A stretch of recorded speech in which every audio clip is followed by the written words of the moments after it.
saya mau konfirmasi, kembali lagi masalah human resource. Apakah betul ada teman-teman yang sudah bekerja lama dan belum dibayar? Itu kami minta konfirmasi, Pak. Apalagi bulan puasa begini, mau lebaran, nggak ada gajian, zolim kami, Pak.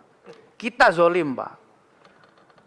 Kalau Pak Ustadz Al-Mukarram Gus Pardi Gaus pernah ngajarkan ke saya, maka bayarlah para pekerja sebelum keringat itu kering.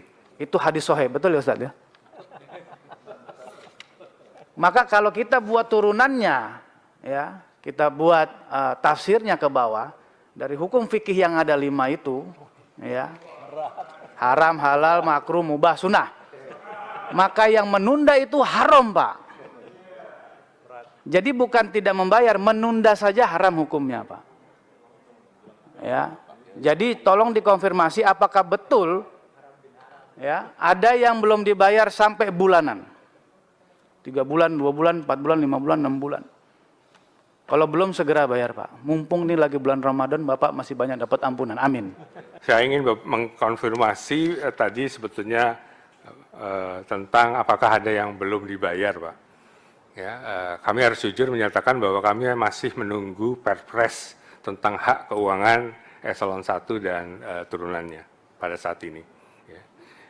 Kalau boleh jujur juga, saya dan Pak Doni juga butuh waktu 11 bulan hingga kami mendapatkan salary.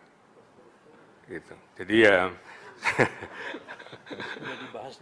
sudah dibahas ini yang hak keuangan untuk pejabat eselon 1 ke bawah ini di Menko Polhukam, Ibu sekalian, dan ini meluncur ke Presiden sekarang, begitu. Jadi ini teman-teman saya ini merupakan teman-teman yang tangguh, Ibu sekalian. Jadi ya demikianlah kondisinya, begitu ya. Dan mereka juga tetap bekerja dengan semangat, gitu ya. Tapi tentu saja kami juga melakukan langkah-langkah agar ini bisa dipercepat, Ibu sekalian. Download Tribun X sekarang, menghadirkan lokal menjadi Indonesia.